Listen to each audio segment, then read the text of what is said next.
Hello everyone, स्वागत है आपका एक बार फिर से हमारे YouTube channel the virgin places पे। मैं हूं आसिफ और मैं हूं अभी मैसूर में।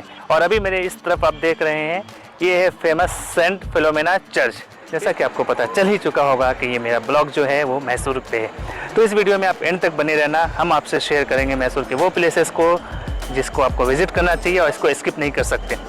वैसे तो मैसूर में घूमने के लिए कई सारी प्लेसेस है, पर कुछ टॉप के प्लेसेस है जिसको आप स्किप नहीं कर सकते। उसमें से एक ये मैसूर पैलेस भी है। सो फ्रेंड्स, हम वीडियो को स्टार्ट करें इससे पहले आपसे एक छोटी सी रिक्वेस्ट है। अगर आप चैनल पे पहली बार जुड़ रहे हैं तो चैनल को सब्सक्राइब कर लें और बेल आइकन भी प्रेस कर लें। साथ ही साथ अगर आपको वीडियो पसंद आए तो फिर लाइक कर देना और शेयर करना। तो चलिए हम मैसूर घूमते हैं।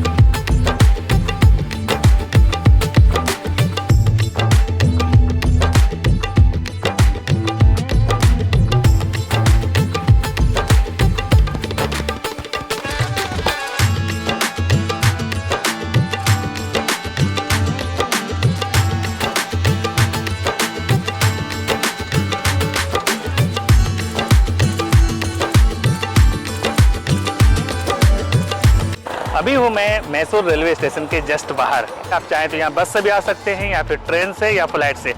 नियरेस्ट रेलवे स्टेशन जो है वो मैसूर रेलवे स्टेशन है। और अगर नियरेस्ट एयरपोर्ट की बात करें तो वो है बेंगलोर। बेंगलोर से फिर आप टैक्सी या बस से आ सकते हैं या फिर ट्रेन भी ले सकते हैं। जो टाइम लगना है वो लगभग 1 से 1.5 घंटा लगेगा बेंगलोर से आने के लिए। तो अभी के लिए तो मैं फिलहाल चेक इन करता हूँ, फिर वहाँ से आगे का प्लान बनाता हूँ। वैसे तो हर शहर की तरह यहाँ भी होटल्स मिल जाएंगे। मैसूर में मुझे एक खास चीज़ ये लगी कि यहाँ रेलवे की तरफ से रिटायरिंग रूम बनाया गया है जिसमें कि हर तरह की फैसिलिटीज़ और रूम्स अवेलेबल है। 1000 रुपये के आसपास आपको एक अच्छा सा कमरा मिल जाएगा जिसमें कि आपको TV, wifi and hot and cold water की फैसिलिटी भी मिल जाएगी। सो अगर आप चाहें बिल्कुल रेलवे स्टेशन के पास में रुकना तो ये ऑप्शन आपके लिए काफ़ी अच्छा है। रूम भी स्पेसियस है, आप इसको ट्राई कर सकते हैं। अदर देन दैट आपके पास ढेर सारे ऑप्शंस है शहर में होटल्स लेने के लिए। तो होटल्स चेक इन करने के बाद अब मैं चला मैसूर देखने।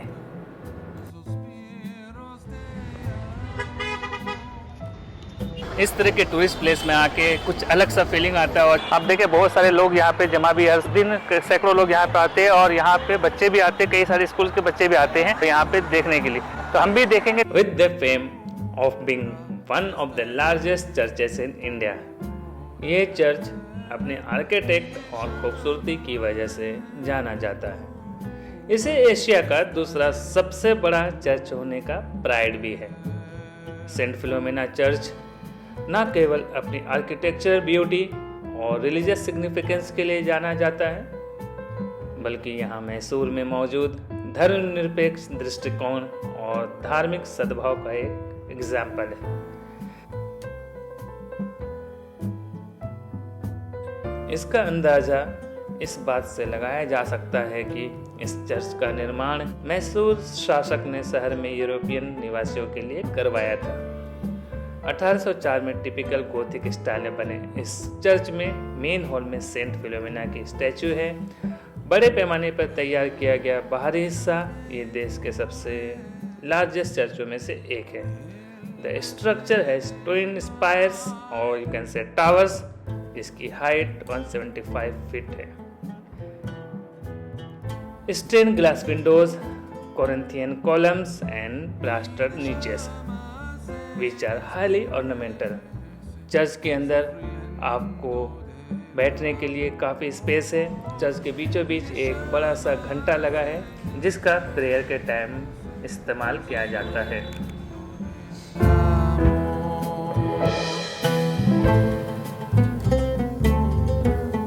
और एक बात और, यहाँ पे कोई भी एंट्री फी नहीं है, बिल्कुल फ्री ऑफ कॉस्ट है। तो ये कवर कर लेने के बाद अब चलते हैं नई प्लेस।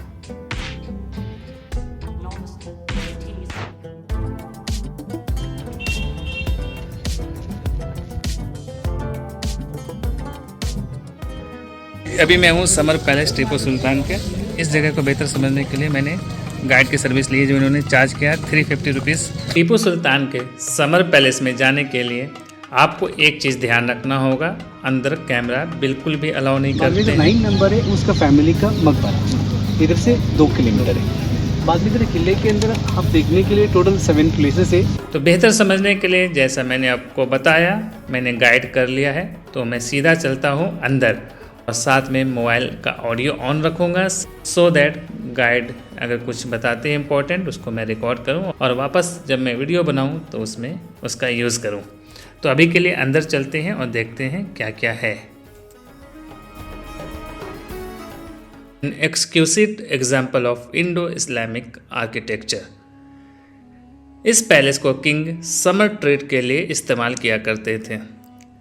इस पैलेस के कुछ पॉपुलर नेम थे जैसे कि the abode of happiness and रश ए जन्नत, मीनिंग एनवी ऑफ हेवन। अपने टाइम का one of the most beautiful creation होने के साथ ही ये पैलेस अपने सजावट और शानदार मेहराबों के लिए फेमस था। महल में एंट्री करने से पहले बालकनी में इत्मीनान से टहलने टाइम आपको टीपू सुल्तान के शाही जीवन शैली की झलक अवश्य मिलेगी। इस किले का कंस्ट्रक्शन हैदर अली के शासनकाल के दौरान शुरू हुआ और टीपू सुल्तान के शासनकाल के दौरान 1791 में पूरा हुआ। टीपू सुल्तान जब शहीद हुए तो बाद में अंग्रेज़ों ने लगभग 1868 तक इस पैलेस का उपयोग अपने सचिवालय के लिए किया। ये पैलेस 3 साइड से कावेरी नदी से घिरा होने के कारण एक तरह से आइलैंड जैसा बन जाता है। गर्मियों में नदी के साइड से बहने वाली हवाएं महल को ठंडा रखती थी, जिस वजह से टीपू इस पैलेस को समर में यूज़ करते थे। The vintage gallery here features sketches of James Hunter who was lieutenant in the Royal Artillery and was also a military painter। उन्होंने टीपू सुल्तान के अभियानों में भी भाग लिया और सैन्य लोगों के रोज़मर्रा के जीवन का पेंट बनाते थे। There is an entire passage dedicated to his brilliant sketches, where one can see the different landscapes of South India, including Bangalore, Mysore, Madras and Hosur among others। अगर आप मैसूर में हैं, आप इस ग्रैंड एंड मैजेस्टिक पैलेस को देखना miss नहीं कर सकते। ये पैलेस आज सिटी के हार्ट में अपने गोल्डन हिस्ट्री को समेटे लोगों के लिए शान से खड़ा है। टीपू सुल्तान का थ्रोन कला का एक शानदार नमूना माना जाता है।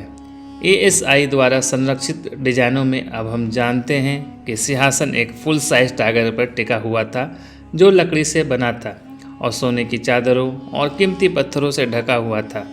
रॉयल सीट की लंबाई 8 फीट, ऊंचाई 11 फीट और चौड़ाई 5 फीट थी। टाइगर के छोटे छोटे हेड्स ने थ्रोन को घेरा हुआ था। थ्रोन के ऊपर एक सुंदर सा अम्ब्रेला भी है जिस पर हुमा बर्ड, जिसे पैराडाइज बर्ड भी कहा जाता है, बैठा हुआ था। जब 1799 में टीपू सुल्तान शहीद हुए तो उनके बाद अंग्रेज़ों ने उनके महल पर कब्जा कर लिया और थ्रोन को तोड़ दिया और टुकड़ों में नीलाम कर दिया गया था। पैलेस के अंदर टीपू सुल्तान की एक 3D पिक्चर है जो अभी भी मौजूद है। बड़ी मुश्किल से मैंने इसका शॉर्ट क्लिप बनाया। इस पिक्चर की जो खास बात है कि आप जिस भी डायरेक्शन में मूव करेंगे, टीपू सुल्तान की जो आइज़ है वो उसी डायरेक्शन में मूव करेगी, और दूसरा आप जिस डायरेक्शन में मूव करेंगे सेम उसी डायरेक्शन में जो टीपू सुल्तान के जो शूज़ हैं वो भी मूव करते हुए दिखाई देंगे। पहले के टाइम पे व्हाट्सएप और इंटरनेट नहीं होता था तो ये कबूतर से काम लेते थे मैसेज पहुंचाने का। अभी भी यहाँ पे ये पिलर मौजूद है जो जहाँ से ये खत पहुँचाने का काम करते थे। एक पिलर ये सामने है और जस्ट इसके अपोजिट साइड ये दूसरा पिलर है जहाँ पे अभी भी कबूतर आप देख सकते हैं, और ये गेट है जहाँ से मैं बाहर निकल रहा हूँ। इस पैलेस को कवर कर लेने के बाद यहाँ से 2 किलोमीटर के डिस्टेंस पर है फोर्ट। वैसे तो फोर्ट जैसा कुछ बचा नहीं है, वहाँ पर अब लोगों ने घर बना लिया है, बस कुछ रुइंस हैं जिसे हम दूर से कवर करेंगे। किले के 2 अलग अलग साइड पर मस्जिद और मंदिर है जिसे आप चाहें तो देख सकते हैं। फिर हम चलेंगे टीपू सुल्तान शहीद के टॉम्ब और देखेंगे उनके ग्रेव को।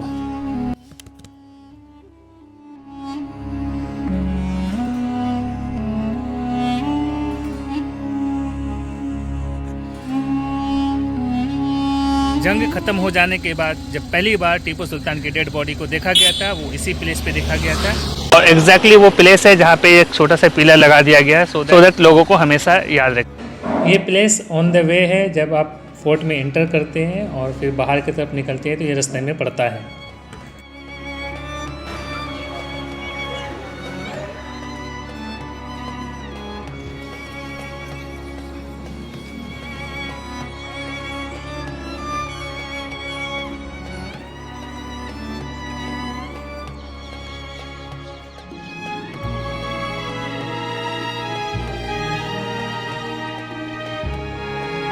काफ़ी बड़े एरिया में ये मकबरा है और पूरा राउंड लगाएंगे तो लगभग 5 से 10 मिनट लग ही जाएगा आपको पूरा कवर करने में। सामने में ये मस्जिद है,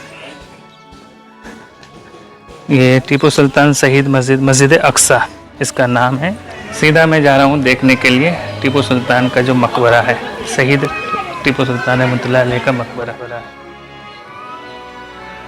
ये है टीपू सुल्तान रहमतुल्लाह अलैह की वालिदा बीबी फातिमा फ़खरुन्निसा, और फिर ये जो बीच में है हैदर अली रहमतुल्लाह अलैह, और वेस्ट साइड में ये है सुल्तान शहीद टीपू सुल्तान रहमतुल्लाह अलैह के मज़ार।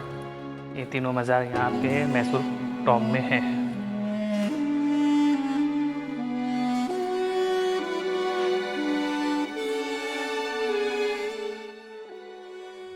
So friends, Tipu Sultan Tom cover कर लेने के बाद अब अगला जो डेस्टिनेशन है वृंदावन गार्डन है। हम चलते हैं वहाँ और देखते हैं कैसा है और क्या है।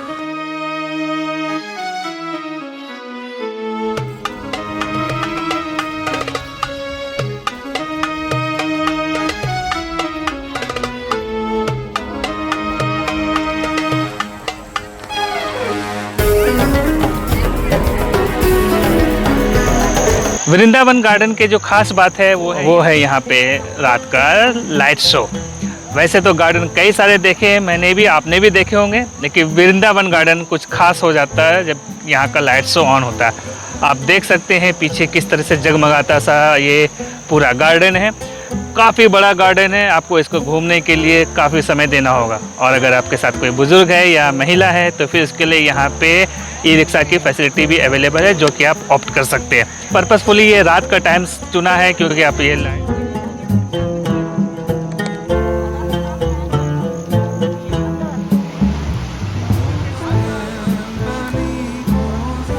अभी मैं जिस जगह पे हूँ आप देख सकते हैं यहाँ पे कई सारे लोग हैं, और ये पानी के जस्ट पीछे महात्मा गांधी का पिक्चर बना है।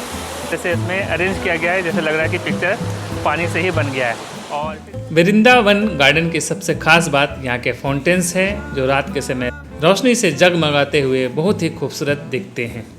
सनसेट के बाद बेस्ट टाइम होता है इस गार्डन को विजिट करने का और फाउंटेन से निकलते हुए पानी को देखने का, जो म्यूजिकल ट्यून पर नाचते हुए कुछ अलग ही समा बांधते हैं। Garden is covered with shrubs, grass and trees, जो वेल मेंटेन्ड लॉन जैसा लगता है। 60 एकड़ में फैला वृंदावन गार्डन मैसूर से 21 किलोमीटर की डिस्टेंस पर है। कावेरी रिवर पर बने इस प्रोजेक्ट को पूरा करने में लगभग 5 साल लगे।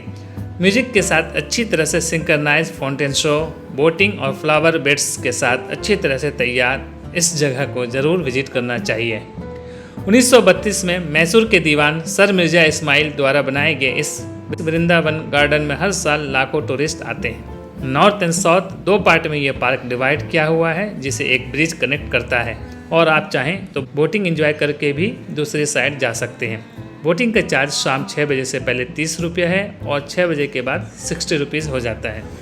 रात के टाइम बोटिंग करने का एक अपना अलग सा मज़ा है और अलग सा नशा है। यहाँ सामने बोटिंग हो रही है, आप वृंदावन के बाहर निकल के फिर शाम में एंजॉय कर सकते हैं शॉपिंग का, और आप कुछ चाहते हैं रेस्टोरेंट का मज़ा लेना या टी स्नैक्स, तो वो सारे कुछ ऑप्शन आपके पास अवेलेबल है। सो इस प्लेस को कवर कर लेने के बाद अब हम चले अपने अगले डेस्टिनेशन की तरफ। सो फाइनली आ गया हूँ मैं सैंड म्यूजियम में, और सैंड म्यूजियम को आप देखोगे तो जो सबसे पहले चीज़ आपके मन में आएगा वो है वाओ, कितना शानदार बना रखा है। जो स्ट्रक्चर है ना, दूर से ऐसा लग रहा था मुझे जैसे ये मिट्टी का है बना हुआ, लेकिन ये एग्जैक्टली बना हुआ है सैंड का, कम्प्लीटली सैंड है। सैंड को इन्होंने एक तरह से सुखा के बनाया है।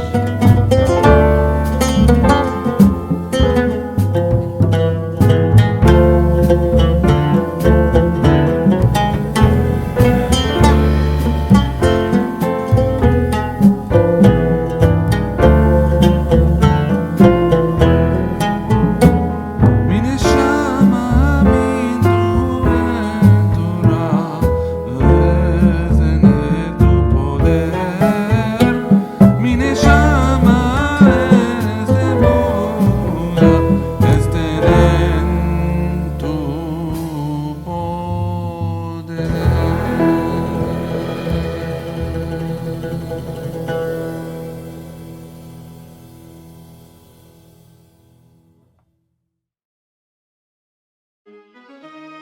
सैंड से इन्होंने स्टोरी बताने की कोशिश की है।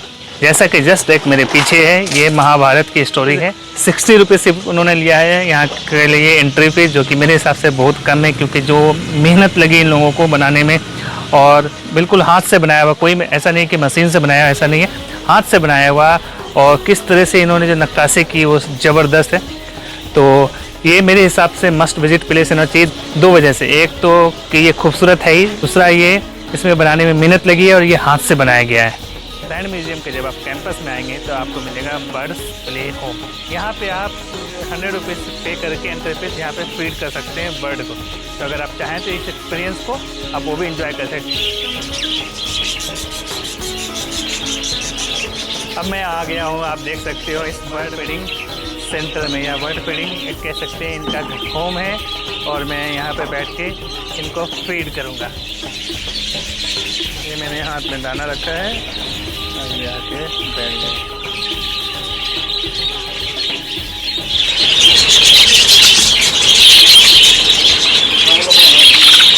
इतने सारे बर्ड्स मेरे हाथ पर आके बैठ गए हैं और काफ़ी फैसिनेटिंग लग रहा है, मतलब इनक्रेडिबल, मज़ा आ रहा है सच में। 100 रुपीज़ चार्ज है इसके अंदर आके, 100 रुपीज़ का चार्ज लगता है इसके अंदर आके, फिर आप इसे फीड कर सकते हैं।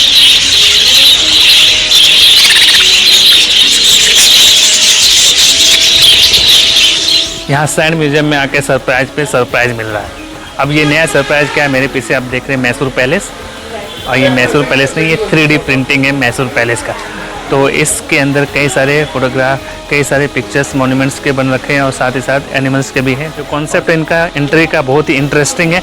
यहाँ पे कोई चार्ज नहीं करते एंट्री का, जस्ट इनको एक गूगल पे रिव्यू चाहिए, और एक गूगल के रिव्यू पे यहाँ आप एंट्री कर सकते हैं और फिर एंजॉय कर सकते हैं। तो सो हम यहाँ से अब चलते हैं। हज़ारों साल नरगिस अपनी बेनूरी पे रोती है, बड़ी मुश्किल से होता है चमन में दीदावर पैदा। मैसूर पैलेस, जिसे अम्बा विलास भी कहा जाता है, ये एक विशाल 3 मंजिला ग्रेनाइट से बना इमारत है, जो कर्नाटक के दक्षिणी शहर मैसूरू में है। ये शहर कई महलों का घर है, लेकिन जब लोग मैसूर पैलेस के बारे में बात करते हैं तो वो एक ऐतिहासिक किले के भीतर इस महल का जिक्र करते हैं। बाईं हाथ की तरफ आप एक लॉन देख रहे होंगे, जिसमें मोस्ट प्रोबेबली यहाँ पे मीटिंग्स होते होंगे, और जो पैलेस के अंदर जो भी प्रोग्राम्स होते हैं वो यहीं पर होते होंगे। पैलेस डिस्ट्रॉय हो गया था प्रिंसेस की मैरिज सेरेमनी के टाइम। जब इसे फिर से बनाने का सोचा गया तो उस टाइम 41 लाख रुपीज़ खर्च आए थे इसको बनाने में। आप देख सकते हैं हाथी के दांत से बना हुआ ये मिरर उस टाइम काफ़ी पॉपुलर हुआ था और राजा की शान को बताता है। इस पैलेस का इतिहास मैसूर के वोडियार डायनेस्टी से जुड़ा हुआ है, जिन्होंने 1399 से इस जगह रूल किया, जब वे पहली बार मैसूर के महल में रहते थे, और यह शहर 1799 में राज्य की राजधानी बन गया। हालांकि ये माना जाता है कि महल मूल रूप से 1574 के बाद बनाया गया था, लेकिन इस पैलेस का सबसे पहली बार जिक्र 1638 में हुआ था। कहा जाता है कि 1793 में टीपू सुल्तान ने नए शहर के लिए रास्ता बनाने के लिए महल को गिरा दिया था, और नए डिज़ाइन से पैलेस दोबारा लकड़ी से 1803 में बनाई गई थी। हालांकि ये महल 1897 में जलकर राख हो गया था, जब प्रिंसेस की वेडिंग सेरेमनी के दौरान आग लग गई थी। वादियार 4th किंग के टाइम फिर से इसे बनाने का जिम्मा हेनरी अर्विन को दिया गया था, जो कि बहुत मशहूर आर्किटेक्ट थे।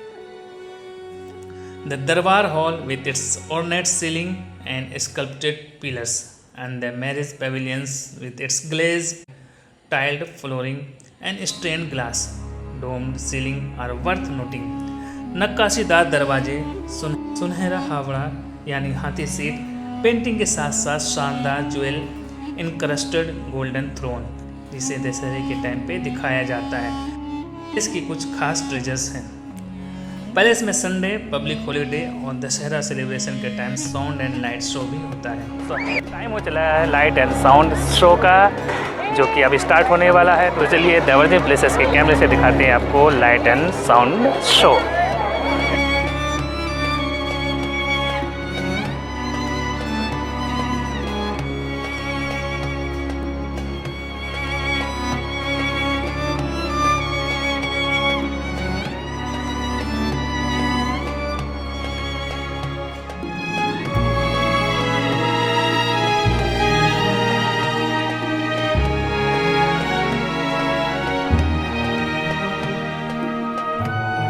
फ्रेंड्स रात में रुकने का एक फ़ायदा हो ही गया, और फ़ायदा ये हुआ कि आप देख सकते हैं जगमग हो रहा है, पूरा जगमगा रहा है मैसूर पैलेस।